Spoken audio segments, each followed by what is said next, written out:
জেনে কির দাওয়াতের জাগায় ইশারা আমি তাকে দেগি দুআয়ে মদিনা।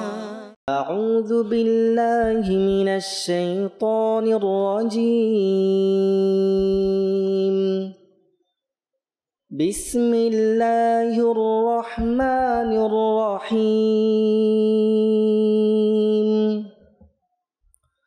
تبارك الذي بيده الملك وهو على كل شيء قدير. الذي خلق الموت والحياة ليبلوكم أيكم أحسن عملا وهو العزيز الغفور.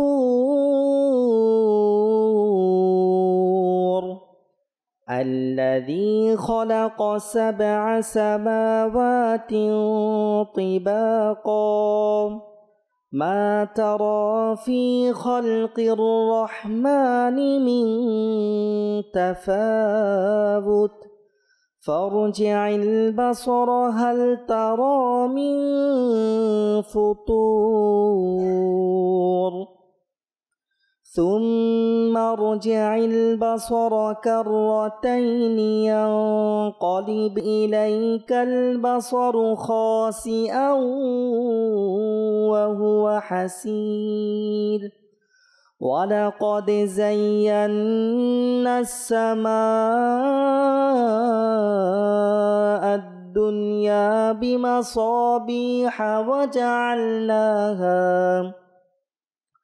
وجعلناها رجوما للشياطين وأعتدنا لهم عذاب السعير.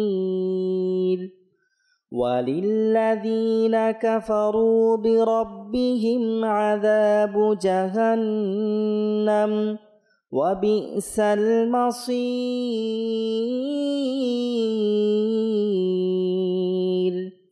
إذا ألقوا فيها سمعوا لها شهيقا وهي تفور تكاد تميز من الغيظ كلما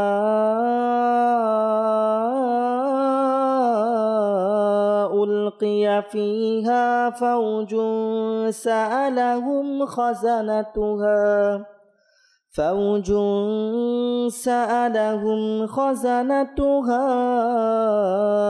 ألم يأتكم نذير قالوا بلى قد جاءنا نذير فكذبنا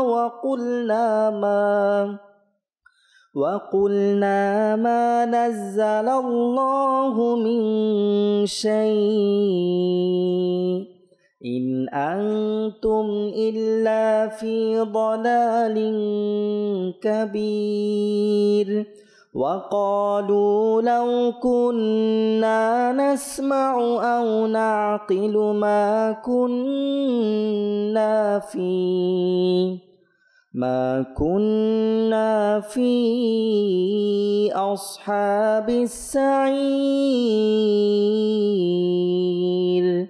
فاعترفوا بذنبهم فسحقا لأصحاب السعير.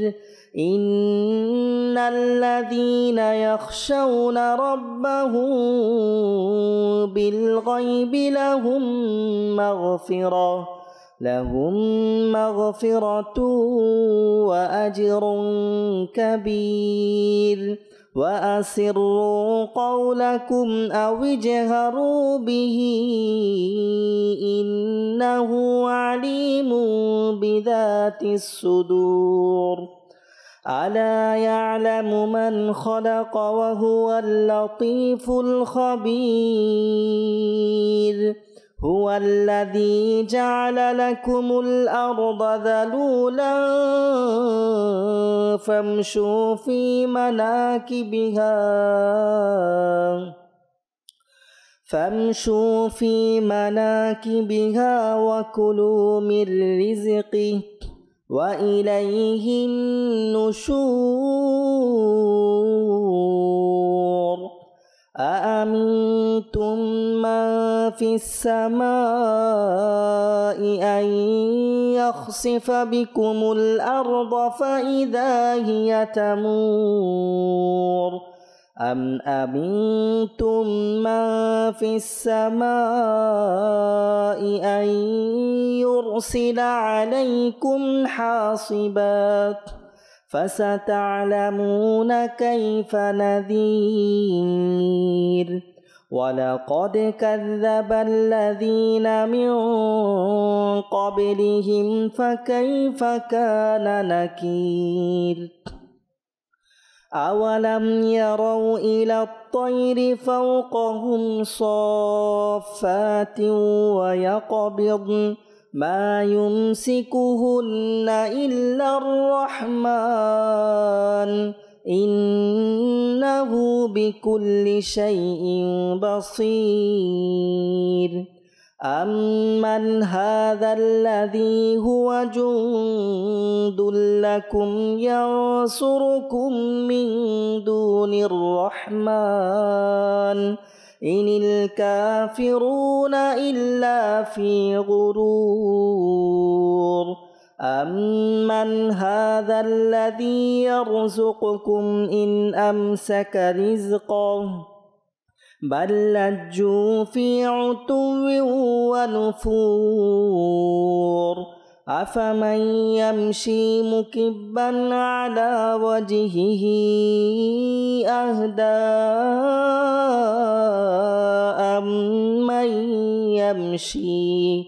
أمن يمشي سويا على صراط مستقيم قل هو الذي أنشأكم وجعل لكم السمع والأبصار والأفئدة قليلا ما تشكرون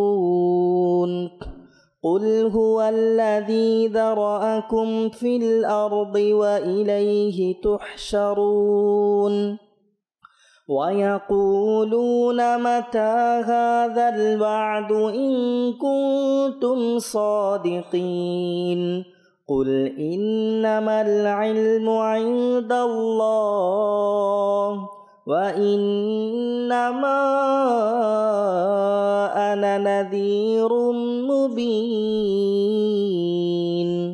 فلما رأوه زلفة سيئت وجوه الذين كفروا وقيل هذا الذي كنتم به تدعون قل أرأيتم إن أهلكني الله ومن معي أو رحمنا فمن يجير الكافرين من عذاب أليم قل هو الرحمن آمنا به وعليه توكلنا فستعلمون من هو في ضلال مبين قل أرأيتم إن أصبح ماؤكم غورا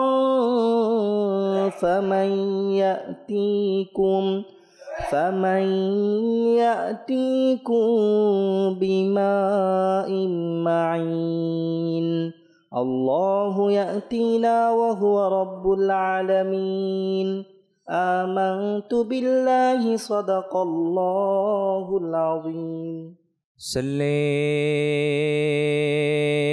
علی رسولنا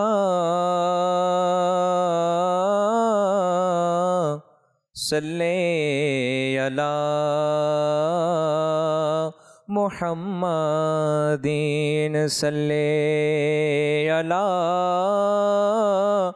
करीमेना सल्ले अला मुहम्मदिन। জীবনে হবে কি তোমার দিদার ইয়া রাসূলুল্লাহ, সে আশায় রয়েছি গুনাহগার ইয়া রাসূলুল্লাহ, সে আশায় রয়েছি গুনাহগার ইয়া রাসূলুল্লাহ। সাল্লাল্লাহু আলাইকা ইয়া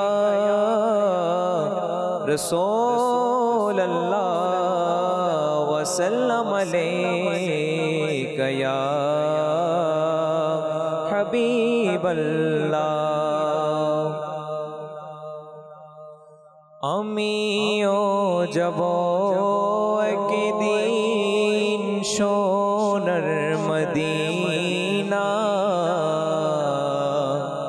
পূরণ হবে আমার মনের বাসনা।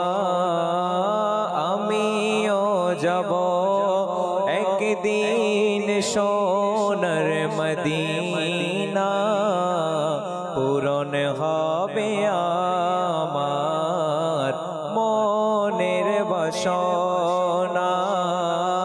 দেখব যখন আমি সোনার মদিনা, দূর হবে তখন মনের সবে যাতনা। আমিও যাব একদিন সোনার মদিনা, পূরণ হবে আমার মনের বাসনা, মনের বাসনা।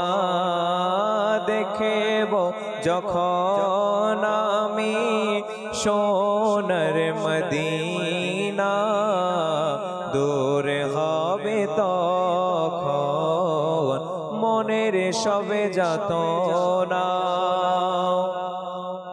প্রিয় নবী কবে আমায় ডাকবে মদিনায়, বলবো গিয়ে আমি মনের দুঃখ সে থায়, মনের দুঃখ সে থায়। প্রিয় নবী কবে আমায় ডাকবে মদিনায়, বলবো গিয়ে আমি মনের দুঃখ সে থায়, মনের দুঃখ সে থায়। কাফেলা হাজিদের যখন দেখি আমি, কাফেলা হাজিদের যখন দেখি আমি, আমার মনে ইচ্ছে জাগে যেতে মদিনা। আমিও যাব একদিন সোনার মদিনা, পূরণ হবে আমার মনের বাসনা। মদিনার ধুলি বালি নুরানি নুরানি, দেখলে হবে দূর মনের পেরেশানি, মনের পেরেশানি। মদিনার ধুলি বালি নুরানি নুরানি, দেখলে হবে দূর মনের পেরেশানি, মনের পেরেশানি। মদিনা শহর কেন এত নুরানি, মদিনা শহরে কেন এত নুরানি মদিনা শহরে আছেন নূরে মদিনা আমিও যাব একদিন সোনার মদিনা পূরণ হবে আমার মনের বাসনা দেখব যখন আমি সোনার মদিনা দূর হবে তখন মনের সবে যাতনা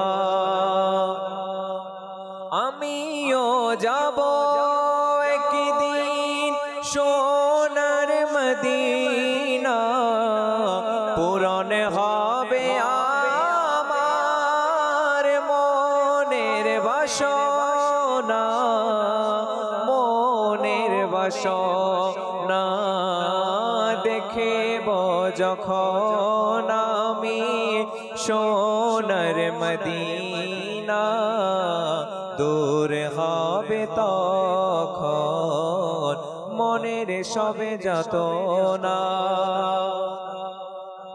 যে রোজা শরীফে জিয়ারত করেছে শাফাত তার তরে ওয়াজিব হয়েছে ওয়াজিব হয়েছে যে রোজা শরীফে জিয়ারত করেছে শাফাত তার তরে ওয়াজিব হয়েছে ওয়াজিব হয়েছে শাফাত প্রিয় নবীর পেতে মদিনায় শাফাত প্রিয় নবীর পেতে মদিনায় চলো না সোনার মদিনা আমিও যাব একদিন সোনার মদিনা আমিও যাব একদিন সোনার মদিনা পূরণ হবে আমার মনের বাসনা আমিও যাব একদিন সোনার মদিনা পূরণ হবে আমার মনের বাসনা মনের বাসনা দেখব যখন আমি সোনার মদিনা দেখব যখন আমি সোনার মদিনা দূর হবে তখন মনের সবে যাতনা আমিও যাব একদিন সোনার মদিনা পূরণ হবে আমার মনের বাসনা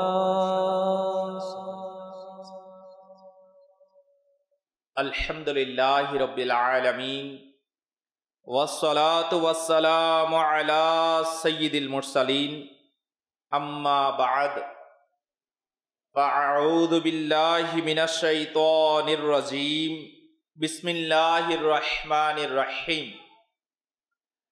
আসুন প্রিয় ইসলামী ভেরা ও মাদানী চ্যানেলের দর্শক শ্রোতা আমরা মুখে মুখে পাঠ করি আসসালাতু ওয়াসসালামু আলাইকা ইয়া রাসূলুল্লাহ ওয়া আলা আলিকা ওয়া আসহাবিকা ইয়া হাবিবাল্লাহ আসসালাতু ওয়াসসালামু আলাইকা ইয়া নাবিয়্যাল্লাহ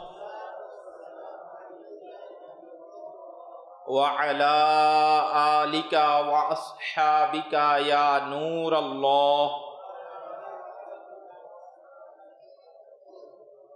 আসুন আমরা কিছু ভালো ভালো নিয়ত করে নিই, কেননা হাদিসে মুবারকার মধ্যে প্রিয় নবী রাসূলে আরবি সাল্লাল্লাহু তাআলা আলাইহি ওয়া আলিহি ওয়াসাল্লাম ইরশাদ ফরমান, আফদালুল আমালি আন-নিয়্যাতু সাদিকা,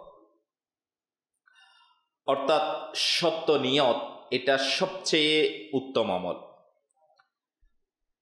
আসুন আমরা কিছু ভালো ভালো নিয়ত করে নিই আল্লাহ পাক ও তার প্রিয় হাবিব সাল্লাল্লাহু তাআলা আলাইহি ওয়া আলিহি ওয়াসাল্লাম এর সন্তুষ্টি অর্জনের জন্য শুরু থেকে শেষ পর্যন্ত সওয়াব অর্জনের নিয়তে ইজতিমায় অংশগ্রহণ করব। ইনশাআল্লাহুল করিম যা কিছু শ্রবণ করব তা স্মরণ রেখে আমল করা এবং অপর ইসলামী ভাইয়ের কাছে নেকির দাওয়াত হিসাবে পৌঁছিয়ে দিই। ইনশাআল্লাহর আওয়াজ তো কিছু করে আওয়াজ। তো ইনশাআল্লাহুল করিম আমরা যতক্ষণ ইলমে দ্বীনের বয়ান জারি থাকবে ইনশাআল্লাহ এদিক সেদিক থাকানো, অন্য মনস্ক হওয়া থেকে নিজেকে বাঁচিয়ে রাখবো। ইনশাআল্লাহুল করিম আমরা এখান থেকে জিকির করে বিদায় নিব ইনশাআল্লাহ। আল্লাহ পাকের বারগাহে দোয়া করবো ইনশাআল্লাহ। আলহামদুলিল্লাহি রাব্বিল আলামিন দাওয়াত ইসলামী আমাদেরকে প্রিয় আকা মদিনে ওয়ালে মুস্তাফা দুনু আলম के दाता सरवारे कायनात शाहीन शाह मौजूदात सल्लल्लाहु ताआला अलैहि वा आलिहि वसल्लम এর প্রিয় প্রিয় সুন্নত মুবারাকাগুলো যেন আমরাও আমল করি এবং অপরকে আমল করতে উৎসাহ প্রদান করি, সেটার জজবা দাওয়াত ইসলামের দ্বীনি পরিবেশে দিয়ে থাকে। তো আসুন আমরা সর্বপ্রথম প্রিয় নবী রাসূলে আরবি সাল্লাল্লাহু তাআলা আলাইহি ওয়া আলিহি ওয়াসাল্লাম এর প্রতি দুরূদ শরীফ পাঠ করার একটি ফজিলত শ্রবণ করে নিই। রাসূলে আরবি হুজুরে পুরনূর সাল্লাল্লাহু তাআলা আলাইহি ওয়া আলিহি ওয়াসাল্লাম ইরশাদ করেন, তোমরা যেখানেই থাকো আমার উপর দুরুদে পাক পাঠ করো, কেননা তোমাদের দুরুদ আমার নিকট পৌঁছে থাকে। আসুন একবার মোহাব্বত সহকারে উচ্চ আওয়াজ নিয়ে দুরূদ শরীফ পাঠ করি। সল্লু আলাল হাবিব সাল্লাল্লাহু তাআলা আলা মুহাম্মদ সাল্লাল্লাহু তাআলা আলাইহি ওয়া আলিহি ওয়াসাল্লাম। আল্লাহু আকবার। আজ বড়ই সুন্দর বয়ানের বিষয় এসেছে, নসিহতপূর্ণ কারুনের শিক্ষণীয় ঘটনা। আজ আমরা শুনব কারুনকে কি উপদেশ দেওয়া হয়েছিল। কারুন নাম শুনেছি আমরা, জি, কোন জামানার কথা? মুসা আলা নবিয়িনা ওয়া আলাইহিস সালাতু ওয়াস সালাম এর মুবারক জামানার কথা। তো কারুনের কে কিছু উপদেশ দেওয়া হয়েছিল, কেমন নসিহত তাকে করা হয়েছিল। হয়তো সে সেই নসিহতগুলো আমল করতে পারেনি, সেই নসিহতগুলো নেওয়া তার তাকদীরে ছিল না, সে নেয়নি, আল্লাহ পাকের পানা সে ধ্বংস হয়ে গিয়েছে। তো আমাদেরও তো কিছু শিকার আছে না এখানে, না আমাদের জন্য তো কিছু আছে নসিহত। তো আল্লাহ পাক যদি চাই আমরাও এখান থেকে কিছু নসিহত হাসিল করি, যেন আমরা সেটা নিতে পারি, যেন আমরা তার শিক্ষণীয় পরিণতি থেকে আমরা শিক্ষা অর্জন করতে পারি। তো আল্লাহ পাক চাইতে ইনশাআল্লাহুল করিম অনেক কিছু মিলবে। কারণ সে কে? সে আল্লাহ পাকের নবী হযরত সাইয়্যিদুনা মুসা কলিমুল্লাহ আলা নবিয়িনা ওয়া আলাইহিস সালাতু ওয়াস সালাম এর চাচাতো ভাই ছিল। আল্লাহ পাকের নবীর চাচাতো ভাই। সে খুবই সুদর্শন ছিল, সুন্দর। আরো কিতাবের মধ্যে আসছে আসমানি কিতাব তাওরাত শরীফ এর খুবই ভালো কারি ছিল। তাওরাত শরীফের কারি, আমরা বলি না কোরআনে পাকের কারি, কারি সাহেব আছে। তো প্রিয় ইসলামী ভাইরা, তো আল্লাহ পাক কাউকে এমন এমন কোয়ালিটি দান করে, নিয়ামত দান করে, তো সে বলা হচ্ছে তাওরাতের খুবই ভালো কারি ছিল। তাকে অনেক সম্পদ দান করা হয়েছে, কম সম্পদ নয়। কেমন সম্পদ? রিওয়ায়াতের মধ্যে আসছে যখন কারুন বাহনে আরোহণ করে, সওয়ারির উপর সে আরোহণ করে বের হতো, তখন কয়েকটি খচ্চরের উপর তার সম্পদের শুধুমাত্র চাবি বহন করা হতো। সম্পদ নয়, সিন্ধুকের কি চাবি, ব্যবহার করার জন্য খচ্চর ইউজ করত। আল্লাহু আকবার। আপনি চিন্তা করুন, হয়তো খচ্চর আমরা অনেকেই দেখেছি, অনেকেই দেখি নাই, উটও দেখেছি না? তো মনে করেন আইডিয়া লাগা। তো প্রিয় ইসলামী ভাইরা, এটাও এক প্রকারের পশু। তো এর উপর কি করত? চাবি বহন করত। আল্লাহ পাক তাকে এমন সম্পদ দিয়েছে কারুনকে। তাহলে একদিকে সুন্দরের অধিকারী, অপরদিকে আল্লাহ পাক কেমন কণ্ঠ তাকে দিয়েছে, ভালো কারিও, এটার যোগ্যতাও তাকে দিয়েছে, সম্পদের মালিকও কেমন তাকে বানিয়েছে। কিতাবের মধ্যে আসছেও এত পরিমাণ সম্পদ পাওয়ার পরও তার কি উচিত ছিল? যে এতগুলো নিয়ামত পেয়েছে, তার কি উচিত ছিল? তার উচিত তো এটা ছিল না সে আল্লাহ পাকের দরবারে তার মস্তককে অবনত করবে, ঝুঁকিয়ে দিবে আমার রবের ইবাদতের দিকে, আমার রবের আনুগত্য করবে, আল্লাহ পাকের শুকরিয়া আদায় করবে, কৃতজ্ঞতা জ্ঞাপন করবে। কিন্তু সে দুর্ভাগা, হতভাগা, তা করল না। তার ভিতরের আসল রূপ বেরিয়ে আসলো। সে ধ্বংসের রাস্তা অবলম্বন করে মুনাফিক হয়ে গেল। প্রিয় ইসলামী বেহেরা ও মাদানী চ্যানেলের দর্শক শ্রোতা, আজকে আমাদের জন্য এই ঘটনা এটা অনেক বড় উপদেশের এবং নসিহত হাসিল করার অনেক বড় মাধ্যম। যদি আমরা এটাও উপলব্ধি করতে পারি সে কেন করেছে, ইনশাআল্লাহ শুনবো রিজন কি ছিল, কোন কোন কারণে সে সেই উপদেশকে সে গ্রহণ করতে পারেনি, তার মাঝে এমন কি ছিল সে এমন উপদেশ গ্রহণ করতে পারেনি এতগুলো নিয়ামত পাওয়ার পরেও। আমরা আমাদের সমাজে অনেককে দেখি, হুজুর অন্তত পক্ষে একটু দুমুঠো ভাত খেয়ে আল্লাহ তাআলার ইবাদত করতে পারি, নেকির কাজ করতে পারি, এটার জন্য দোয়া করুন, বলে না বান্দা? আমাদের তো জানা আছে, আপনারও জানা আছে যে মানুষ একটু হুজুর এই পেরেশানিটা থেকে যদি মুক্তি পাই তো আমি দিনের কাজ করব, নেকির কাজ করব আল্লাহ পাকের। তো এটা আমাদের থিঙ্কিং, আমাদের জেহেন, আমাদের মাইন্ডসেট হয়ে গেছে।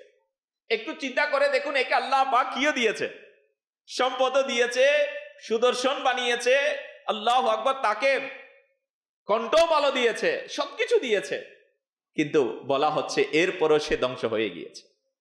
কারণ উলামায়ে কেরাম বলেন, কারুন হযরত সাইয়্যিদুনা মুসা আলা নবিয়িনা ওয়া আলাইহিস সালাতু ওয়াস সালাম এর প্রতি বিদ্বেষ রাখত।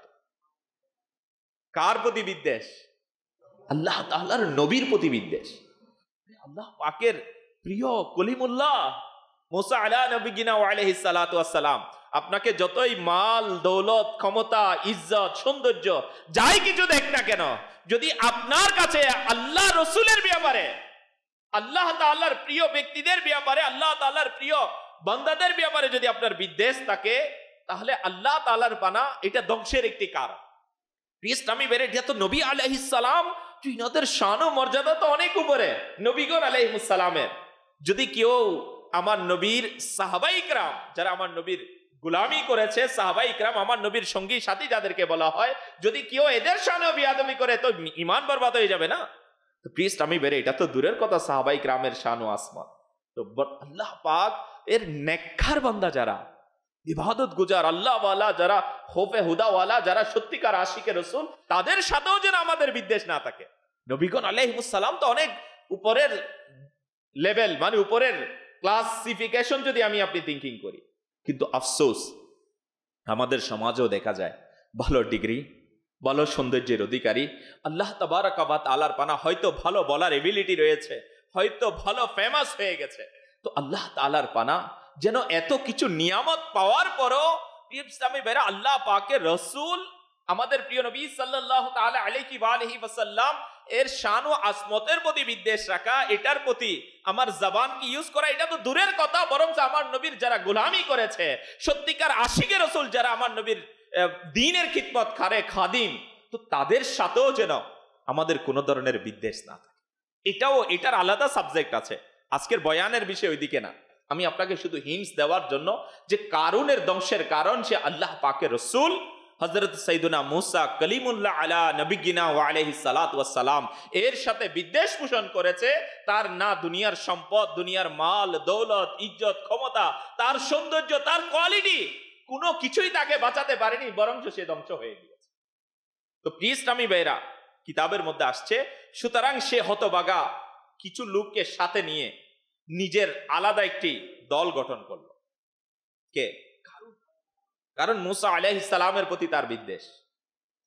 সে আলাদা দল গঠন করে নিল, সে একটি আলিশান ঘর বানালো আর তাতে স্বর্ণের দরজা লাগালো। আর কি করলো? দেওয়ালের উপর স্বর্ণের কারুকার্য করলো। বনি ইসরায়েলের লোকেরা সকাল সন্ধ্যা তার কাছে যেত, খাবার খেত, গল্প করত, আর কারুন হাসাহাসি করত। আল্লাহ তাআলার পানা এই আলামতগুলো এই সমাজেও পাওয়া যায় না এগুলো। তো আমি আপনাকে বোঝার জন্য বলা, হিন্টস দেওয়া। একটু চিন্তা করে দেখুন, কারুনের এই অপকর্মের পরও হযরত সাইয়্যিদুনা মুসা আলা নবিয়িনা ওয়া আলাইহিস সালাতু ওয়াস সালাম তার সাথে সুন্দর আচরণ করতেন। মুসা আলাইহিস সালাম তার সাথে দুর্ব্যবহার করতেন না। সে এত কিছু করার পরও আল্লাহ পাকের নবী আলাইহিস সালাম তার সাথে ভালো আচরণ করতেন। কিন্তু কারুন সব সময় মুসা আলা নবিয়িনা ওয়া আলাইহিস সালাতু ওয়াস সালামকে কষ্ট দিত এবং তার অনিষ্টতা, খারাপি ও অহংকার এটা দিন দিন বেড়ে যাচ্ছিল। অবশেষে যখন জাকাতের বিধান নাজিল হল, তো আল্লাহ পাকের পক্ষ থেকে জাকাতের বিধান আসলো কোন জামানার কথা? মুসা আলা নবিয়িনা ওয়া আলাইহিস সালাতু ওয়াস সালামের জামানার কথা। হযরত সাইয়্যিদুনা মুসা আলাইহিস সালাম কারুনকে জাকাত দেওয়ার নির্দেশ। কারুনকে, তুমিও কি করো? আল্লাহ পাক তোমাকে সম্পদ দিয়েছে, জাকাত আদায় করো। আল্লাহ তাআলার পানা, সে জাকাত না দেওয়ার জন্য তার মনের মধ্যে বুদ্ধি কেনলো যে মুসা আলাইহিস সালাম আমার কাছে সম্পদ আছে, এটা কি করতে পারতেছে না, হয়তো আমার সম্পদকে নিয়ে নেওয়ার জন্য আমার উপর কি জাকাতের কি নাই, কি করতেছে? নিয়ম চালু করতেছে। দেখুন আল্লাহ পাকের পানা, যখন আল্লাহ তাআলার নবীর সাথে, রসুলের সাথে বিদ্বেষ থাকবে, সে কি করে ফেলে। তো সে এটা চিন্তা করলো। এতটুকু চিন্তা করে শেষ হয় নাই, কিতাবের মধ্যে আসছে আল্লাহ পাকের পানা, তার মাঝে সম্পদের লোভ চলে আসলো। সেই অপদার্থ নির্লজ্জতার সীমা অতিক্রম করলো। সে এক মহিলাকে টাকার লোভ দেখালো এবং তাকে রাজি করালো অর্থের বিনিময়ে। সে আল্লাহ পাকের নবী হযরত সাইয়্যিদুনা মুসা কলিমুল্লাহ আলা নবিয়িনা ওয়া আলাইহিস সালাতু ওয়াস সালাম এর উপর মিথ্যা অপবাদ দিবে। একটু দেখুন ইসলামী ভাইয়েরা, সম্পদের লোভ, আল্লাহ পাকের রসুলের প্রতি বিদ্বেষ, অহংকার, মাল ও দৌলত, দুনিয়া, এটা কেমন মারাত্মক জিনিস। সে টাকার বিনিময়ে আল্লাহ পাকের নবী আলাইহিস সালামের বিরুদ্ধে কাউকে কি করা, আল্লাহ তাআলার নবীর বিরুদ্ধে, রসুলের বিরুদ্ধে সে অর্থের বিনিময়ে তাকে রাজি করালো, মানুষজনদেরকে জমা করলো, আর সেখানে এসে কি দিবে? আল্লাহ তাআলার নবী মুসা আলাইহিস সালামের বিরুদ্ধে অপবাদ দিবে। সেই মহিলা সম্পদের লোভে পড়ে এমন একটি গুনাহের কাজের জন্য সে রাজি হয়ে গেল। বনি ইসরাইলের সমাবেশে হযরত সাইয়্যিদুনা মুসা আলা নবিয়িনা ওয়া আলাইহিস সালাতু ওয়াস সালাম এর সামনে এমন একটি নিকৃষ্ট অপবাদ হযরত সাইয়্যিদুনা মুসা আলাইহিস সালাম এর উপর দেওয়ার সেই মহিলার সাহস হলো না। কিভাবে? আল্লাহু আকবার। আর সে আল্লাহ পাকের বয়ে সত্য কথা বলে দিল যে আমাকে কারুন কি করেছে, টাকার বিনিময়ে, সম্পদের বিনিময়ে আমাকে রাজি করিয়েছে মিথ্যা অপবাদ দেওয়ার জন্য। তো বনি ইসরায়েলের সমাবেশে সে সত্য বলে দিল। কারুনের এমন নিকৃষ্ট কর্মকাণ্ড দেখে হযরত সাইয়্যিদুনা মুসা আলা নবিয়িনা ওয়া আলাইহিস সালাতু ওয়াস সালাম খুবই কষ্ট পেলেন। তিনি সিজদা অবনত হয়ে আরজ করলেন, হে আল্লাহ পাক, যদি আমি তোমার সত্যিকার রসুল হয়ে থাকি তবে কারুনের উপর গজব নাজিল করো। কিতাবের মধ্যে আসছে হযরত সাইয়্যিদুনা মুসা আলাইহিস সালাম এর এই দোয়া কবুল হলো আর হুকুম করা হলো, হে মুসা আলা নবিয়িনা ওয়া আলাইহিস সালাতু ওয়াস সালাম, জমিনকে আপনার হুকুম মান্য করার নির্দেশ দেওয়া হয়েছে। জমিন মুসা আলাইহিস সালামের হুকুম মান্য করবে, আপনি তাকে যা ইচ্ছা হুকুম করুন। কিতাবের মধ্যে আসছে আল্লাহ তাআলা নবী হযরত সাইয়্যিদুনা মুসা আলা নবিয়িনা ওয়া আলাইহিস সালাতু ওয়াস সালাম জমিনকে হুকুম দিলেন, হে জমিন, তুমি কারুন এবং তার সঙ্গী এবং তার সমস্ত সম্পদ নিজের ভিতরে ধসিয়ে নাও। আল্লাহু আকবার। কিতাবের মধ্যে আসছে না, ইসলামী বেরা, কারুন, তার সঙ্গী এবং তার সম্পদ জমিন কি করে ফেলেছে, গিলে ফেলেছে, জমিনের মধ্যে ঢুকে গিয়েছে। একটু চিন্তা করে দেখুন তো, আল্লাহ পাকের নেক বান্দা একটু যদি এটা বুঝি, দেখুন না এই কারুন এর সম্পদের কি দরকার? আল্লাহ তার রাসূলের কাছে এর সম্পদের কোনো দাম আছে? কিতাবের মধ্যে আসছে আল্লাহ তাআলার দরবারে পুরো দুনিয়া, মশার ডানা আছে না, মশার ডানা দেখেছি আমরা, কোনো দাম আছে আমাদের কাছে? মশার ডানার কোনো মূল্য আছে? বলা হচ্ছে আমার মালিকের মাঝে পুরো দুনিয়া এবং তার সম্পদ, তার যা নিয়ামত আছে, এগুলোর ভ্যালু আমার রবের দরবারে মশার ডানার পরিমাণও নাই। আল্লাহ আকবার। একটু চিন্তা করে দেখুন, আজকে আমাদের কাছে সেই মালের কত ভ্যালু, আমাদের কাছে সেই অর্থের কত পরিমাণ দাম। আমরা একটু চিন্তা করে দেখি, এটার জন্য হারাম রাস্তা অবলম্বন করা, এটার জন্য আল্লাহ পাকের হুকুম না মানা, এটার জন্য জাকাত আদায় না করা, এটার জন্য ওয়াজিবাত এগুলো আদায় না করা। তো আল্লাহ তাআলার পানা যখন দুনিয়ার কারো কাছে মাল ও দৌলতের মহব্বত, দুনিয়ার ভালোবাসা চলে আসে, অটোমেটিক সে আল্লাহ পাকের অবাধ্যতা এবং তার রাসূল সাল্লাল্লাহু তাআলা আলাইহি ওয়া আলিহি ওয়াসাল্লামের হুকুমের অবাধ্যতা করে বসে। যখন শুধু এটাই দুনিয়া, এক আল্লাহ তাআলা রাসূলের প্রতি বিদ্বেষ পোষণ করা, আর দুনিয়া তাকে কি করে দিয়েছে, কারুনকে ধ্বংস করে দিয়েছে। তো প্রিয় ইসলামী ভাইরা, কুরআনুল কারীমের কয়েকটি স্থানে শিক্ষার জন্য কারুনের কথা আলোচনা করা হয়েছে। কানজুল ঈমান এর মধ্যে পারা 20 সূরা কাসাস এর 76 এবং 77 নম্বর আয়াত আল্লাহ পাক ইরশাদ করেন, নিশ্চয়ই কারুন মূসার সম্প্রদায়ভুক্ত ছিল, অতঃপর সে তাদের উপর অত্যাচার করেছে এবং আমি তাকে এত ধনভাণ্ডার দান করেছি যেগুলোর চাবি একটা বলবান দলের উপরও ভারী ছিল। যখন তাকে তার সম্প্রদায় বলল, দম্ভ করো না, নিশ্চয়ই আল্লাহ পাক দাম্ভিকদের পছন্দ করেন না, এবং আল্লাহ যে সম্পদ তোমাকে প্রদান করেছেন তা দ্বারা আখিরাতের আবাস অনুসন্ধান করো এবং দুনিয়ার মধ্যে নিজ অংশ ভুলো না, আর পরোপকার করো যেমন আল্লাহ পাক তোমার উপর অনুগ্রহ করেছেন, এবং পৃথিবীতে অশান্তি চেয়েও না, নিশ্চয়ই আল্লাহ অশান্তি সৃষ্টিকারীদের ভালোবাসেন না। প্রিয় ইসলামী ভাইরা ও মাদানী চ্যানেলের দর্শক শ্রোতা, নেককার মুসলমানরা কারুনকে উপদেশ দিতে গিয়ে বলেছিল, কানজুল ঈমান থেকে অনুবাদ, দম্ভ করো না, আল্লাহ তাআলা দাম্ভিকদের পছন্দ করেন। অর্থাৎ হে কারুন, আল্লাহ পাক তোমাকে সম্পদ দিয়েছে, তুমি সেই সম্পদ নিয়ে গর্ব ও অহংকার করা থেকে, দাম্ভিকতা প্রদর্শন করা থেকে বেঁচে থাকো, নিশ্চয়ই আল্লাহ পাক অহংকারীদের পছন্দ করেন না। প্রিয় ইসলামী ভাইরা, এই ক্ষেত্রে একটি বিষয় আমরা আমাদের মাথার মধ্যে গেঁথে নিই। আপনি বলবেন, হুজুর কি বিষয় এখানে? যে কোনো নিয়ামত পাওয়াতে যদি কারো কোনো নিয়ামত হাসিল হয়, মনে করেন কেউ মাশাআল্লাহ ভালো সুন্দর সুস্বাস্থ্য পেয়ে গেছে, এটা তার নিয়ামত। কাউকে আল্লাহ পাক সন্তান দিয়েছে, এটাও তার নিয়ামত। আল্লাহ তাআলা তাকে মাশাআল্লাহ ভালো বাহন দিয়েছে, গাড়ি দিয়েছেন, বর্তমান জামানার বাহন, এটা তার জন্য নিয়ামত।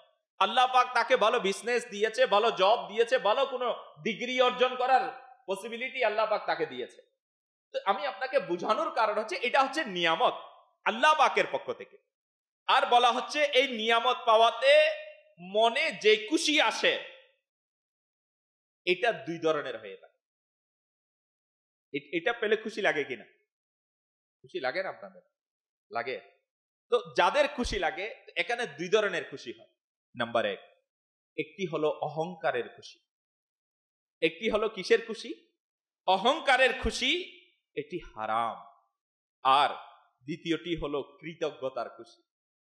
বলা হচ্ছে উদাহরণস্বরূপ শুকরিয়ার খুশি, মন খুশি হওয়া, হৃদয়ে কৃতজ্ঞতার স্পৃহা আসা, ধীরে ধীরে চিন্তাধারা আসা যে আমি তো এটার যোগ্য ছিলাম না, আমি তো এই নিয়ামতের উপযুক্ত ছিলাম না, আমার প্রতিপালক আমার আল্লাহ পাক আমার উপর কত বড় দয়া করেছে, কারণ এটা তো উপযুক্ত আমি নই, কিন্তু আমার মালিক আমাকে দান করেছে। কেমন দয়া আমার উপর করেছে, আমার প্রতিপালক আমার উপর কত বড় দয়া করেছে, আমাকে এমন নিয়ামত দ্বারা ধন্য করেছেন। এখন বান্দা খুশি হচ্ছে, খুশিতে সম্পদ বন্টন করছে, আল্লাহ পাক আমাকে সম্পদ দিয়েছে, আমিও খরচ করি আল্লাহ পাকের রাস্তায়, আমিও সম্পদ দান করি, আমিও আমার প্রতিবেশীকে দিই, আমার যেখানে যেখানে প্রয়োজন হয় আমি খরচ করি আল্লাহ পাকের রাস্তায়। সম্পদ আল্লাহ পাক দিয়েছে না। এখন যদি বলি যেটা আল্লাহ পাক দিয়েছে এটা তো আমারই না, আল্লাহ পাকের দেওয়া। তো প্লিজ আমি ভাইরা, যখন বান্দা কৃতজ্ঞতা আদায় করে তখন সে তার সম্পদকে বন্টন করে, আল্লাহ তাআলা রাস্তায় খরচ করে, দ্বীনি মাহফিলের আয়োজন করে, ভালো কাজ করছে। অতএব তার অন্তরে কৃতজ্ঞতার স্পৃহা রয়েছে, আর সেটা হলো নিয়ামত পাওয়ার কারণে সেই কৃতজ্ঞতার স্পৃহায় আনন্দিত হওয়া, এটা যে খুশি, আর এই খুশি হলো আল্লাহ পাকের ইবাদত। নিয়ামত পেয়ে খুশি হওয়াও কার ইবাদত? জি, কার ইবাদত? মাশাআল্লাহ, মিলাদুন নবীর মাসে আশিকানে রাসূল খুশি হয় না? খুশি হয় না? কেন খুশি হয়? আমার নবীর মতো রাসূল নিয়ামত আমরা কি ওই মাসে পেয়েছি, এই জন্য আশিকানে রাসূল খুশি হয় যে আল্লাহ পাকের দেয়া নিয়ামত পেয়ে খুশি হওয়া। প্লিজ আমি ভাইরা, হ্যাঁ, এই জন্যই তো পারা 11 সূরা ইউনূস আয়াত 58 এর মধ্যে ইরশাদ করেন আমার রব তাআলা, কাজুল ঈমান থেকে অনুবাদ, আপনি বলুন আল্লাহরই অনুগ্রহ ও তারই দয়া, সেটারই উপর তাদের আনন্দ প্রকাশ করা উচিত, তাদের খুশি হওয়া উচিত না? এই আশিকানে রাসূল আমাদের উচিত সর্বদার জন্য এই বিষয়টি নিজের অন্তরের মধ্যে গেঁথে রাখা, এবং এটা নিজেদের অভ্যাসে পরিণত। ছোট থেকে ছোট নিয়ামত হোক বা বড় থেকে বড় নিয়ামত হোক, যাই নসিব হয়েছে, যেটাই মিলেছে, কখনো যেন তা নিয়ে আমরা অহংকার না করি। এটা নিয়ে যেন আমরা কি না করি? অহংকার না করি। কৃতজ্ঞতার স্পৃহায় উজ্জীবিত হয়ে নিজের মস্তক আপন প্রতিপালকের দরবারে ঝুঁকিয়ে দিই, তার কৃতজ্ঞতা আদায় করি এবং আল্লাহ পাককে খুশি করি। আল্লাহ পাক আমাদের সবাইকে আমল করার তৌফিক দান করুক। ইসলামী ভাইরা, কারুনকে দ্বিতীয় উপদেশ দেওয়া হয়েছিল। কি উপদেশ? কাজুল ঈমান থেকে অনুবাদ, এবং আল্লাহ যে সম্পদ তোমাকে প্রদান করেছে, যে সম্পদ আল্লাহ পাক তোমাকে কি করেছে? প্রদান করেছেন, তা দ্বারা আখিরাতের আবাস অনুসন্ধান করো। এটাও অসাধারণ উপদেশ। কেমন? আল্লাহ পাক যা কিছু দান করেছেন, ধন সম্পদ, সুন্দর আকৃতি, ভালো স্বাস্থ্য, যৌবন, নিঃশ্বাস, যা কিছুই আল্লাহ পাক দিয়েছেন তা দ্বারা দুনিয়া নয়, আল্লাহু আকবার, যা কিছু দিয়েছেন এগুলো দ্বারা পরকাল তালাশ করো। কি তালাশ করো? আখিরাত, আমাদের পরবর্তী। এখন আল্লাহ পাক আমাদেরকে তো দিয়েছে, আমাদেরকে দেন নাই আল্লাহ তাআলা? জি, নিঃশ্বাস দিয়েছেন, আমাদেরকে হায়াত দিয়েছে না, আমাদেরকে সুন্দর বডি দিয়েছে না, হাত পা কোনটা দেয় নাই? আল্লাহ পাক কেমন কেমন নিয়ামত দিয়েছে। হয়তো আমরা বলি হুজুর আমি তো অনেক পেরেশানিতে, আমার তো ভালো ব্যবসা নাই, ভালো চাকরি নাই, গাড়ি নাই, আমরা এগুলোর পিছনেই আমাদের মন খারাপ থাকে। কিন্তু একদিকে যদি আমরা দেখি আল্লাহ পাক আমাদেরকে স্বাস্থ্য দিয়েছে, সুস্থ জীবন দিয়েছে, এটাও তো অনেক বড় নিয়ামত। আর যার জীবন সুস্থ নাই, যে অসুস্থ, তার থেকে জিজ্ঞেস করুন এটা কত বড় নিয়ামত। এই শুধুমাত্র এতটুকু বলে হুজুর একটু যদি মেডিকেল থেকে যেতে পারতাম, যারা 5 মাস 6 মাস 3 মাস ধরে মেডিকেলে পড়ে আছে, আপনি তাদের সাথে একটু যদি কথাবার্তা হয়, তাদের সাথে একটু যদি দেখাশোনা হয়, আপনি বুঝতে পারবেন যে আমার রব আল্লাহ পাক আমাকে মেডিকেলে রাখে নাই, আমাকে ঘরে রেখেছে, আমি রিজিক খাচ্ছি, আমি সুস্থ সবল চলাফেরা করছি, আমার অন্তরের মধ্যে প্রশান্তি আছে।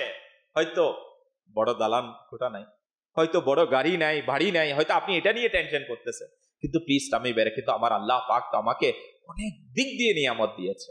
এটা আমাদের জন্য অনেক বড় নিয়ামত, যা কিছু আমার রব তাআলা আমাদেরকে দিয়েছেন। তো এই জন্য বলা হচ্ছে এগুলো আপনাকে দেওয়া হয়েছে, তো এটার দ্বারা আপনি দুনিয়া নয়। এখন আমরা এগুলো দিয়ে দুনিয়াই তালাশ করি, যেটা দিয়েছে। বলা হচ্ছে এটা দিয়ে তুমি আখিরাত তালাশ করো, পরকাল তালাশ করো। মুসলমানদের চতুর্থ খলিফা হযরতে আলীউল মুরতাদা শেরে খুদা রাদিয়াল্লাহু তাআলা আনহু বলেন, হে লোকেরা, আখিরাত চলে আসছে, আখিরাত চলে আসছে, দুনিয়া চলে যাচ্ছে। আল্লাহু আকবার। এটা আমাদের মাথায় তো এটা আসে না। দুনিয়া চলে যাচ্ছে, আখিরাত আসতেছে, এটা তো আমাদের মাথায় সচরাচর আসে না। আল্লাহ পাকের নেক বান্দারা দেখুন, আলীউল মুরতাদা শেরে খুদা রাদিয়াল্লাহু তাআলা আনহু কি বলেন, হে লোকেরা, আখিরাত চলে আসছে, দুনিয়া চলে যাচ্ছে। আল্লাহু আকবার। এর মধ্য হতে যে কোনো একটির প্রত্যাশী রয়েছে, এগুলোর মধ্যে যে কোনো একটির প্রত্যাশী রয়েছে। তোমরা আখিরাতের প্রত্যাশী। তোমরা কি চাও? আখিরাত চাও, দুনিয়ার প্রত্যাশী হইও না। প্রিয় ইসলামী ভাইরা, এই জন্য আখিরাতের প্রত্যাশী হও। দুনিয়া চলে যাচ্ছে, আপনি যেটাই বলবেন না কেন, খারাপে থাকলেও দুনিয়া চলে যাচ্ছে। আমি যতই ভালো থাকি, দুনিয়া থাকি যাবে আমাদের জন্য। জি, দুনিয়া আমাদের জন্য থেমে গেছে না চলে গেছে? তো এই জন্য আমি যারা মাদানী কাফেলায় সফরকারী, ইনাদেরকে তো বলবো যে আল্লাহ পাকের কত বড় হিসান, দাওয়াত ইসলামে আমাদেরকে মাদানী কাফেলার প্রতি উৎসাহ দেয়, দ্বীনের কাজের প্রতি উৎসাহ দেয়। আপনি একটু চিন্তা করুন, আপনি যারা জামিয়াতুল মদিনার মধ্যে আছে, পড়াশোনা করছেন, তলাবাই কেরাম, ইনারা তো কত সৌভাগ্যবান যে আপনাদেরও হায়াত যাচ্ছে, বাকি স্টুডেন্টেরও হায়াত যাচ্ছে। আলহামদুলিল্লাহ, আপনাদের হায়াত ইলমে দিন তালাশ করতে করতে যাচ্ছে।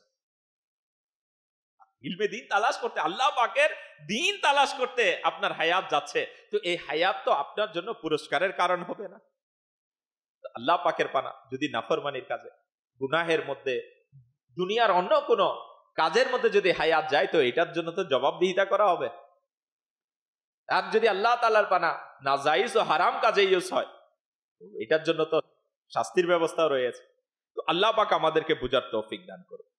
এই আশিকানে রাসূল ও মাদারী চ্যানেলের দর্শক শ্রোতা, যদি আমাদের যৌবন দুনিয়াতেই আমরা ব্যয় করি, তবে দুনিয়াও শেষ, যৌবনও শেষ। একটু চিন্তা করে দেখো, যদি আমরা আমাদের যৌবনকে কোথার জন্য ব্যয় করি?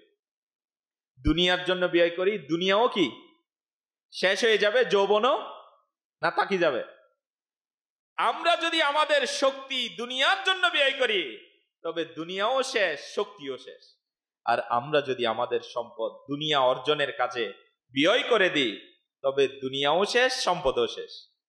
আর আমরা যদি আমাদের যৌবন, শক্তি, আমাদের মেধা, আমাদের চিন্তাধারা, আমাদের যোগ্যতা, আমাদের ধন সম্পদের জন্য নয়, বরং পরকালের জন্য ব্যয় করি, তবে এই যৌবন, এই শক্তি, ধন সম্পদ ইত্যাদি যদিও বা শেষ হয়ে যাবে, কিন্তু আখিরাতে অবশিষ্ট থাকবে। খুশি হন নাই আপনারা? জি, এগুলো যদিও কি হয়ে যাবে, যৌবন তো চলে যাবে না, আখিরাতের জন্য ব্যয় করলেও চলে যাবে, কিন্তু আখিরাতের জন্য সেটা কি থাকবে, বাকি থাকবে। সেটা আখিরাতের জন্য শেষ হয়ে যাবে না, সেটার জন্য জমা থাকবে। এই জন্য বুদ্ধিমান হলো সে যে দুনিয়া নয়, বরং আখিরাতের প্রত্যাশী। চালাক হওয়া আমাদের দরকার। তো আমরা তো এখন বলবো, হুজুর কিভাবে কাউকে ধোঁকা দিয়ে মাল নিয়ে নেওয়া যায়, এর নামে না চালাক। যে কম্পিটিশনে, প্রতিযোগিতায় চালাকি করে কি নিয়ে নিয়েছে, পেয়ে গেছে, এ না চালাক। তো আল্লাহু আকবার, কিন্তু কিতাবের মধ্যে আসছে চালাক তো সে যে দুনিয়ার নয়, আখিরাতের প্রত্যাশী। আসল চালাক তো সে, বুদ্ধিমান তো সে। কিতাবের মধ্যে আসছে, শুনুন। একবার হযরতে উমর বিন আব্দুল আজিজ রাদিয়াল্লাহু তাআলা আনহু খলিফা সুলাইমান বিন আব্দুল মালিকের সাথে, উমর বিন আব্দুল আজিজ রাহমাতুল্লাহি তাআলা আলাইহি খলিফা সুলাইমান বিন আব্দুল মালিকের সাথে কোন এক সফরের জন্য রওনা হয়। আগেকার যুগে উট ও ঘোড়া ইত্যাদি দিয়ে সফর করা হতো, এবং খাদিমদের মাধ্যমে তাবু ও প্রয়োজনীয় জিনিসপত্র আগে পাঠিয়ে দেওয়া হতো। যখন বাদশা সফর করবে, খলিফা সফর করবে, তো ঘোড়া এবং উটের উপর দিয়ে তো যাবে, কিন্তু সামান যেগুলো আছে এগুলো আগে খাদিম কি করতো, নিয়ে যেত তাবু। কিতাবের মধ্যে আসছে যাতে সেখানে পৌঁছার আগে কি হয়ে যায়, আরামের ব্যবস্থা রেডি থাকে। সুতরাং খলিফা সুলাইমান বিন আব্দুল মালিক এবং অন্যান্য লোকেরা নিজেদের তাবু আগে পাঠিয়ে দিল। সবাই যার যার তাবু কি করে দিছে, পাঠিয়ে দিছে। এখন সফর পৌঁছাবে গন্তব্যে, তো তাবু রেডি থাকবে, আরামের জায়গা ব্যবস্থা আছে। কিতাবের মধ্যে আসছে, কিন্তু হযরত উমর বিন আব্দুল আজিজ রাহমাতুল্লাহি তাআলা আলাইহি নিজের জিনিসপত্র তাবু আগে পাঠাননি। উনি ওনার জিনিস এবং তাবু এটা আগে পাঠান না। যখন গন্তব্যে পৌঁছলেন, তখন প্রত্যেকে নিজেদের তাবুতে চলে গেলেন। যার যার তাবু আছে সে চলে গেল। কিন্তু হযরত উমর বিন আব্দুল আজিজ রাহমাতুল্লাহি তাআলা আলাইহিকে কোথাও দেখা যাচ্ছিল। খলিফা খাদিমদেরকে বললেন, যাও তাকে খুঁজে দেখো। অনুসন্ধান করা হলে তাকে এই অবস্থায় পেলেন যে তিনি একটি বৃক্ষের নিচে বসে বসে কান্না করছেন। হযরত উমর বিন আব্দুল আজিজ রাহমাতুল্লাহি তাআলা আলাইহি একটা বৃক্ষের নিচে বসে বসে কান্না করছেন। খলিফাকে খবর দেওয়া হলো যে তিনি তাকে ডেকে এনে বললেন, হে আবু হাফস। খলিফা জিজ্ঞেস করলো উমর বিন আব্দুল আজিজ রাহমাতুল্লাহি তাআলা আলাইহিকে, আপনি কেন কাঁদছেন? হযরত উমর বিন আব্দুল আজিজ রাহমাতুল্লাহি তাআলা আলাইহি বললেন, পরকালের চিন্তায় ডুবে থাকা একটি শিক্ষণীয় উত্তর দিলেন। কি জবাব দিলেন শুনুন, এই আশিকানে রাসূল শুনুন শুনুন। তিনি বললেন, আমার কিয়ামত দিবসের কথা মনে পড়ে গেল, আমার কিয়ামতের কথা মনে পড়ে গেল। দেখুন না, আপনারা সকলেই নিজেদের তাবু আগে থেকে পাঠিয়ে দিয়েছিলেন, তাই এখন আসার সাথে সাথেই আপনারা নিজেদের তাবুতে আরাম করতে চলে গেলেন।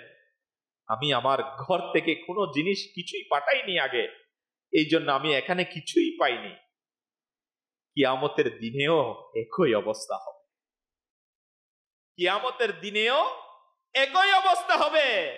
যে ব্যক্তি যাই পাঠাবে সে তাই পাবে। আল্লাহু আকবার। আল্লাহ পাকের নেক বান্দাদের নসিহত দেখুন, কেমন উপদেশ। প্রিয় ইসলামী ভাইরা ও মাদানী চ্যানেলের দর্শক শ্রোতা, আসলে এটা আমাদের জন্য অনেক বড় শিক্ষার বিষয়।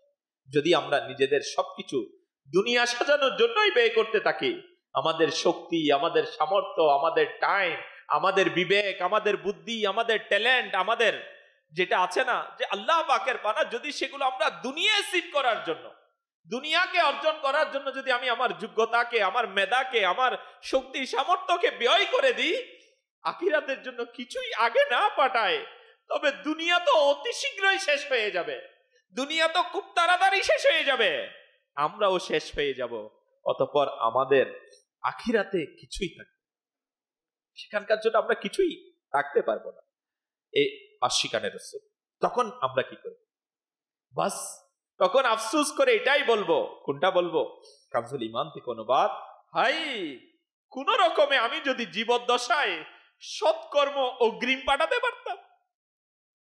বান্দা আফসোস করে বলবে, আমি যদি জীবিত থাকতে আমার জীবদ্দশায়, আমি যদি জীবদ্দশায় সৎকর্ম অগ্রিম আমি পাঠাতে পারতাম। বান্দা তখন আফসোস করে তার লাভ নাই।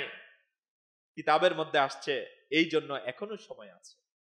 প্রিয় ইসলামী ভাইয়েরা, আজকে যারা মাদানী চ্যানেলের দর্শক শ্রোতা, আমরা যারা এখানে জমা হয়েছি, এখনো আমাদের জন্য সময় আছে, এখনো আমরা জীবিত আছি, এখনো জীবিত আছি। আমরা এই সুন্দর উপদেশগুলো গ্রহণ করি।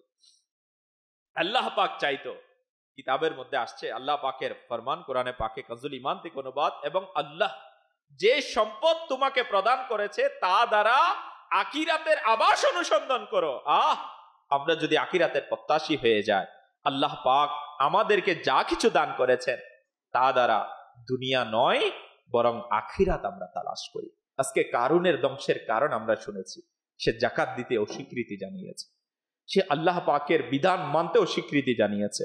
তো আমাদের উপরও অনেকের উপর জাকাত ফরজ, অনেকেই জাকাত দেওয়ার উপযুক্ত, যাদেরকে জাকাত দিতে হবে।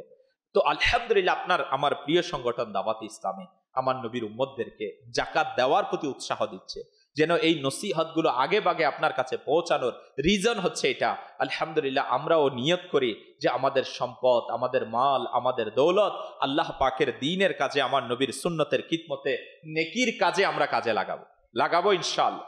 কে কে নিয়ত করে আমরাও ইনশাআল্লাহ আমাদের সম্পদ, মাল আল্লাহ পাকের দ্বীনের কাজে লাগাবো?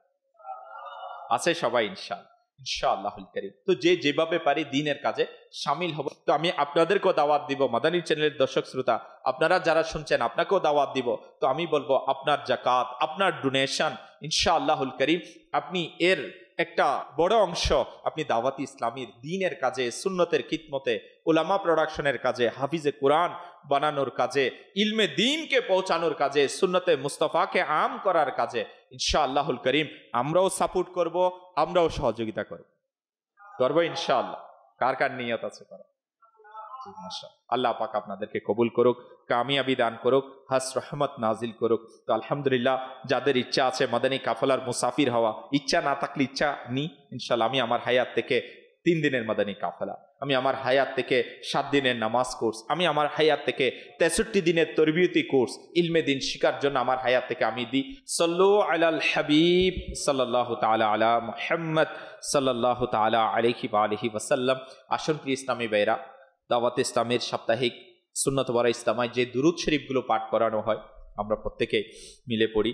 হযরত সাইয়্যিদুনা আনাস রাদিয়াল্লাহু তাআলা আনহু থেকে বর্ণিত, নবী করিম রউফুর রহিম সাল্লাল্লাহু তাআলা আলাইহি ওয়া আলিহি ওয়াসাল্লাম ইরশাদ করেন, যে ব্যক্তি এই দুরুদ শরীফ পাঠ করবে, যদি সে দাঁড়ানো থাকে বসার পূর্বে, আর বসা থাকলে দাঁড়ানোর পূর্বে তার গুনাহ ক্ষমা করে দেয়া হবে। আসুন আমরাও পড়ে নি, আল্লাহুম্মা সাল্লি আলা সাইয়্যিদিনা ওয়া মাওলানা মুহাম্মাদিন ওয়া আলা আলিহি ওয়া সাল্লিম। যে ব্যক্তি এই দুরূদ শরীফ পাঠ করবে তার উপর রহমতের 70টি দরজা খুলে দেয়া হয়। সাল্লাল্লাহু আলা মুহাম্মদ সাল্লাল্লাহু আলাইহি ওয়াসাল্লাম। হযরতে আহমদ সাবি রাহমাতুল্লাহি তাআলা আলাইহি খতিফায়ে বুজুর্গদের থেকে বর্ণনা করেন, এই দুরূদ শরীফ একবার পাঠ করলে 6 লক্ষ বার দুরূদ শরীফ পাঠ করার সওয়াব অর্জন হয়। আসুন আমরাও পড়ে নি, আল্লাহুম্মা সাল্লি আলা সাইয়্যিদিনা মুহাম্মাদিন আদাদা মা ফি ইলমিল্লাহি সালাতান দাইমাতাম বিদাওয়ামি মুলকিল্লাহ। একদিন এক ব্যক্তি আসলো, প্রিয় নবী সাল্লাল্লাহু তাআলা আলাইহি ওয়া আলিহি ওয়াসাল্লাম তাকে নিজের এবং সিদ্দিকে আকবর রাদিয়াল্লাহু তাআলা আনহু এর মাঝখানে বসালেন। এতে সাহাবাই কিরাম আলাইহিমুর রিদওয়ান আশ্চর্যান্বিত হলেন যে এই সম্মানিত লোকটিকে। যখন তিনি চলে গেলেন, রাসূল পাক সাল্লাল্লাহু তাআলা আলাইহি ওয়া আলিহি ওয়াসাল্লাম ইরশাদ করেন, সে যখন আমার উপর দুরূদ শরীফ পাঠ করে তখন এভাবে পাঠ করে। আসুন আমরাও পড়ে নিই, আল্লাহুম্মা সাল্লি আলা মুহাম্মাদিন কামা তুহিব্বু ওয়া তারদা লাহু। নবী করিম রউফুর রহিম সাল্লাল্লাহু তাআলা আলাইহি ওয়া আলিহি ওয়াসাল্লাম ইরশাদ করেন, যে ব্যক্তি এভাবে দুরূদ শরীফ পাঠ করবে তার জন্য আমার শাফাআত ওয়াজিব হয়ে যায়। আল্লাহুম্মা সাল্লি আলা মুহাম্মাদিন ওয়া আনজিলহু আল মাকআদা আল মুকাররাবা ইনদাকা ইয়াউমাল কিয়ামাহ।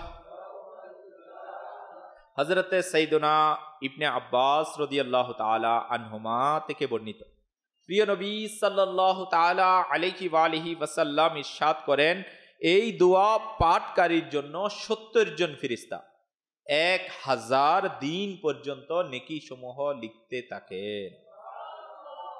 জাযাল্লাহু আন্না মুহাম্মাদান মা হুয়া আহলু। প্রিয় নবী সাল্লাল্লাহু তাআলা আলাইহি ওয়া আলিহি ওয়াসাল্লাম ইরশাদ করেন, যে ব্যক্তি এই দোয়া 3 বার পড়ে নিবে সে যেন শবে কদর পেয়ে গেল। আসুন আমরাও পড়ে নিই, লা ইলাহা ইল্লাল্লাহু আল হালিমুল কারীম সুবহানাল্লাহি রাব্বিস সামাওয়াতি আস-সাবঈ ওয়া রাব্বিল আরশিল আযীম